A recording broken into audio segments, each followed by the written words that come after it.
நீங்கள் பார்த்து கொண்டிருப்பது உங்கள் ரேமா டிவி. இது சத்தியத்திற்கு சாட்சி. பிரியமானவர்களே, இந்த நாளிலே நம்முடைய தியானத்திற்காக நாம் எடுத்துக்கொண்ட வேத வசனம் எரேமியா தீர்க்க தரிசன புஸ்தகத்திலே 6ஆம் அதிகாரம், அதில் 16வது வசனம் 16. அந்த வசனத்தை உங்களுக்காக நான் வாசிக்கிறேன். வழிகளிலே நின்று பூர்வ பாதைகள் எவை என்று கேட்டு விசாரித்து நல்ல வழி எங்கே என்று பார்த்து அதிலே நடவுங்கள், அப்பொழுது உங்கள் ஆத்துமாக்களுக்கு இளைப்பாறுதல் கிடைக்கும் என்று கர்த்தர் சொல்லுகிறார். இளைப்பாறுதல் நமக்கு எங்கே கிடைக்கும்? இதுதான் இன்றைக்கு கோடிக்கணக்கான மக்களுடைய உள்ளத்தில் இருக்கிற கேள்வி. எனக்கு இளைப்பாறுதல் எங்கே கிடைக்கும் என்று உலகம் முழுவதும் மக்கள் ஓடுகிறார்கள். அநேக சாமானிய ஜனங்கள் குடியிலும் வெறியிலும் விபச்சாரத்திலும் உலக சிற்றின்பங்களுக்குள்ளே போய் ஒருவேளை எனக்கு சமாதானம் கிடைக்காதா என்று அற்ப இன்பங்களுக்காக ஓடுகிற மிகப்பெரிய கூட்டங்களை பார்க்கிறோம். எங்கு பார்த்தாலும் பாவம், எங்கு பார்த்தாலும் குடி, எங்கு பார்த்தாலும் வேசித்தனம், தேசம் முழுவதும் கரைபட்டு போய் கிடக்கிற நிலைமையை நாம் பார்க்கிறோம். எங்கே எனக்கு இளைப்பாறுதல் கிடைக்குமோ? பூர்வ வழி எதுவென்று நீங்கள் நின்று சாரித்து அதிலே நடவுங்கள், அப்பொழுது உங்கள் ஆத்துமாக்களுக்கு இளைப்பாறுதல் கிடைக்கும் என்று ஆண்டவர் சொன்னாரே. அப்படியானால் ஆண்டவரிடத்தில் வந்த நான் அடுத்து நான் இளைப்பாறுதலை எப்படி நான் பெற்றுக்கொள்ள முடியும் என்று நம்முடைய உள்ளங்களிலே ஒரு பெரிய கேள்வி இருக்கும். எனக்கு எப்படி இளைப்பாறுதல் கிடைக்கும்? நான் இவ்வளோ பிரச்சனைகளை சிக்கி இருக்கிறேன், மாட்டிக்கொண்டிருக்கிறேன். எனக்கு எப்படி இளைப்பாறுதல் கிடைக்கும் என்று. இளைப்பாறுதல் நமக்கு முன்பாய்த்தான் வைக்கப்பட்டிருக்கிறது. ஆனால் எரேமியா 6ஆம் அதிகாரம் 16வது வசனத்திலே நான் வாசித்த அந்த வசனத்தினுடைய கடைசி வரி சொல்லுகிறது, அதிலே நடவுங்கள், அப்பொழுது உங்கள் ஆத்துமாக்களுக்கு இளைப்பாறுதல் கிடைக்கும் என்று சொன்னாலும் அதிலே அவர்கள் நடக்க மாட்டார்கள். இதுதான் பிரச்சனை. இளைப்பாறுதல் இங்கே இருக்கிறது என்று நாம் சொன்னாலும் ஜனங்கள் அதிலே நடக்க ஆர்வம் இல்லாமல் இருக்கிறார்கள். அதுதான் நம்முடைய பிரச்சனைகளுக்கு காரணம். இயேசுதான் பிரச்சனைகளுக்கு தீர்வு என்று நமக்கு தெரிந்தும் அதில் நடக்க மனமற்றிருக்கிறோம். பல வருடங்களுக்கு முன்பாக ஆண்டவரை அறியாத ஒரு அருமையான சகோதரர் என்னோடு ஆசிரியராக பணியாற்றி கொண்டிருந்தார். நாங்கள் 2 பேருமே அரசு மேல்நிலைப் பள்ளியிலே திருநெல்வேலி மாவட்டத்திலே வேலை செய்து கொண்டிருந்தோம்.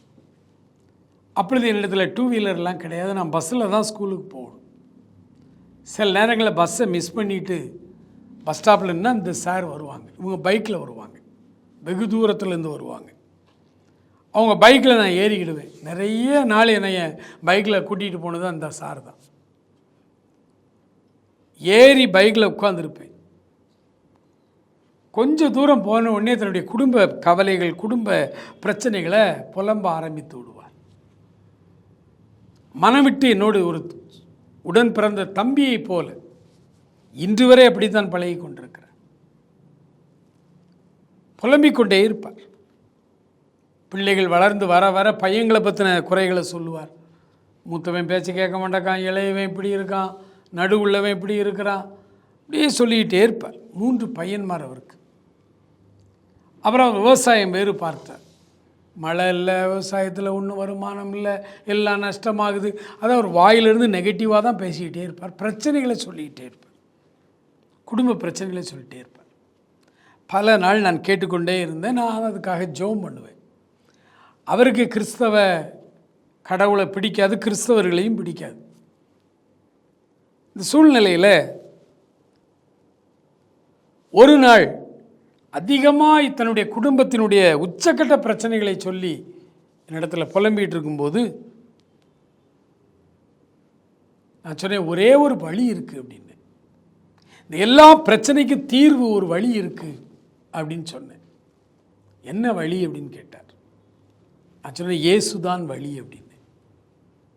இயேசுதான் வழி, நானே வழியும் சத்தியும் ஜீவனுமாக இருக்கிறேன் என்று அவர் தான் சொன்ன. பைக்கை பிரேக் போட்டார். இறங்கு கீழே அப்படின்னார். ஏன் அப்படின்னு கேட்டேன். இறங்கு கீழே, கிறிஸ்தவங்களோட சேர்ந்தாலே இப்படித்தான், என்ன சொன்னாலும் கடைசியில் இயேசுநாதர்கிட்ட கொண்டாந்து நிப்பாட்டிடுவீங்க. அப்போ அவரிடத்தில் நான் காண்பித்த வசனம் இந்த வசனம் தான். மத்தேயு எழுதின சுவிசேஷம் 11ஆம் அதிகாரம் 29ஆம் வசனம்.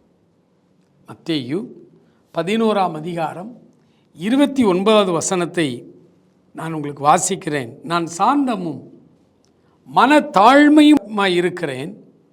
என் நுகத்தை உங்கள் மேல் ஏற்றுக்கொண்டு என்னிடத்தில் கற்றுக்கொள்ளுங்கள், அப்பொழுது உங்கள் ஆத்துமாக்களுக்கு இளைப்பாறுதல் கிடைக்கும். ஆறுதல் எனக்கு எங்கே கிடைக்கும்? நான் யாரிடத்திலே போய் ஆறுதலை தேடுவேன்? இப்படி தானே புலம்பிட்டு இருக்கிறீங்க. இங்கே ஆண்டவராக இயேசு சொல்கிறார், என்னிடத்தில் கற்றுக்கொள்ளுங்கள், உங்கள் ஆத்துமாக்களுக்கு இளைப்பாறுதல் கிடைக்கும். ஆனால் நீங்கள் கற்றுக்கொள்ள மாட்டீங்க. உங்களுக்கு கிறிஸ்தவங்கனாலே பிடிக்காது, இயேசுனாலே பிடிக்காது. என்னமோ அந்நிய தேசத்தில் உள்ள மதத்தை கொண்டு வந்து நாங்கள் உள்ள மதத்தை பரப்புகிறோம். வீணான பயங்கள், வீணான வதந்திகள். 200 ஆண்டுகளாக கிறிஸ்தவ ஸ்தாபனத்தால் உருவாக்கப்பட்ட பள்ளிக்கூடங்கள், கல்லூரிகள் இருக்கிறது. எங்கேயாவது ஒரு நாளாவது எந்த கல்லூரியில் உள்ள பிரின்சிபாலாவது மதமார்கள் என்று சொல்லி இருக்கிறார்களா? இல்லையே. இன்றைக்கி சினிமா நட்சத்திரங்களாக இருக்கிற பல பேர், இன்றைக்கி அரசியலிலே அமைச்சர்களாய், எதிர்க்கட்சியில் இருக்கிற அமைச்சர்களாய், முன்னாள் அமைச்சர்கள், இந்நாள் அமைச்சர்கள் பல பேர் கிறிஸ்தவ கல்லூரிகளிலே படித்தவர்கள். மதமாற்றம் அங்கே நடந்திருக்குமானால் அவர்கள் எல்லாம் எப்படி இன்றைக்கு இப்படி இருக்க முடியும்? எல்லாரும் கிறிஸ்தவர்களாய் மாறி இருக்க வேண்டுமே.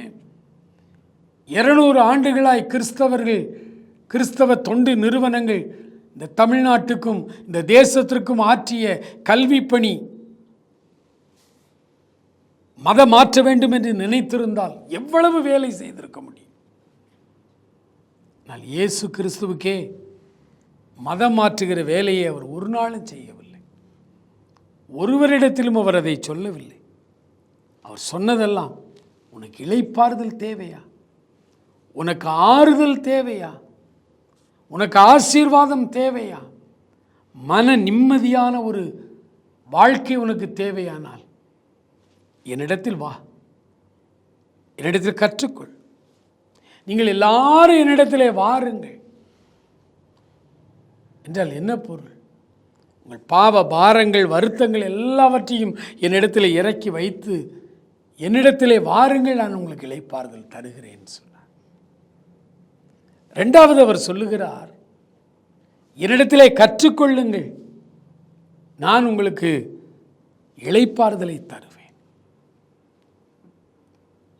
ஆண்டவருடைய வேதாகமத்தை வாசியுங்கள். இந்த வார்த்தைகள் தான் அவருடைய வார்த்தைகள், நாம் கற்றுக்கொள்ள வேண்டிய வார்த்தைகள். நானே வழியும் சத்தியமும் ஜீவனுமாயிருக்கிறேன், என்னை அல்லாமல் ஒருவனும் தேவனுடைய ராஜ்யத்திற்கு வர முடியாது. அமைதியும் சமாதானமும் இளைப்பாறுதல் நிறைந்த ஒரு வாழ்வு இயேசு கிறிஸ்துவனிடத்திலே உண்டு.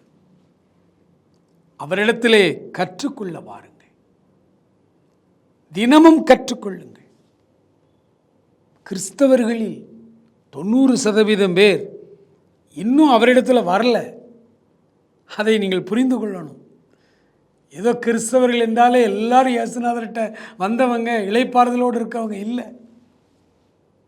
இளைப்பாறுதல் அவர்களுக்கு இல்லை. 90%க்கும் அதிகமான கிறிஸ்தவர்கள் இன்னும் ஆண்டவரிடத்தில் வரவே இல்லை, ஆனால் ஆலயத்துக்கு வருவார்கள். அவர்களுக்கும் இன்னும் இளைப்பாறுதல் இல்லை. அதனால தான் அவர்களிலும் அநேகர் இன்னும் மனம் திரும்பாமல் பாவத்திலே வாழ்ந்து கொண்டிருக்கிறார்கள். இளைப்பாறுதலை ஒரு மனிதன் பெற்றுக்கொண்டிருப்பான், ஆனால் அவன் இயேசுவின் இடத்திலே வந்திருப்பான். இயேசுவினிடத்திலே வந்தவர்கள் ஒருவரும் கெட்டுப்போனதில்லை.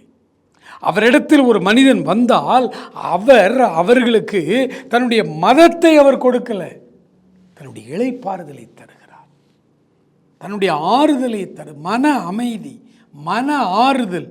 உலகத்தில் எத்தனை கோடி கொடுத்தாலும் கிடைக்காத ஒரு செல்வம் மன நிம்மதி, இளைப்பாறுதல்.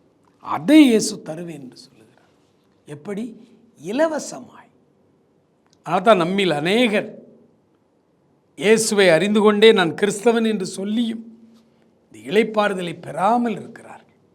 காரணம் என்ன தெரியுமா? கற்றுக்கொள்வதில்லை. ஆண்டவர் சொன்னார், என் நுகத்தை உங்கள் மேல் ஏற்றுக்கொள்ளுங்கள், நான் சாந்தமும் மனத்தாழ்மையுமாய் இருக்கிறேன். ஆண்டவர் இயேசுநாதர்னாலே சாந்த குணம் உள்ளவர், மனத்தாழ்மை உள்ளவர். சாந்த குணம் இல்லாதவர்களுக்கு இயேசுவை புரியாது, இந்த இளைப்பாறுதலை பெற்றுக்கொள்ள முடியாது. மனத்தாழ்மை இல்லாமல் மற்றவர்கள் நடுவிலே தன்னை ஒரு பெரிய மேட்டிமை சிந்தனையாக இருக்கிறவர்கள் ஆண்டவரை கற்றுக்கொள்ள முடியாது, ஆண்டவரிடத்திலே வர முடியாது. அதனால தான் அவர் சொல்கிறார், நான் சாந்தமும் மனத்தாழ்மையுமாய் இருக்கிறேன், என் நுகத்தை உங்கள் மேல் ஏற்றுக்கொண்டு என்னிடத்திலே கற்றுக்கொள்ளுங்கள், அப்பொழுது உங்கள் ஆத்துமாக்களுக்கு இளைப்பாறுதல், உங்கள் ஆத்துமாக்களுக்கு இளைப்பாறுதல். அநேகர் நினைக்கிறாங்க கிறிஸ்தவ மதத்துக்கு மாறினா நிறைய ரூபா கொடுப்பாங்க போல், கிறிஸ்தவ மதத்துக்கு மாறினா அவங்களுக்கு உடனே வேலை கொடுத்துருவாங்க போல், கிறிஸ்தவ மதத்துக்கு மாறினா அவர்களுக்கு எல்லாம் வெளிநாட்டிலிருந்து நிறைய ரூபா வரும் போல், இப்படி நினைக்கிறாங்க, இப்படி பேசுகிறாங்க. இது இட்டு கட்டின ஒரு வடிகட்டின பொய். இயேசுநாதர் இடத்துல ஒரு மனிதன் வந்தால் அவரிடத்தில் வந்து அவருடைய வார்த்தைகளை கற்றுக்கொள்ள ஆரம்பித்தால் இளைப்பாறுதல் கிடைக்கும். என்ன இளைப்பாறுதல் தெரியுமா? சரீரத்திற்கு அடுத்த இளைப்பாறுதல், உங்கள் ஆத்துமாக்களுக்கு இளைப்பாறுதல் கிடைக்கும்.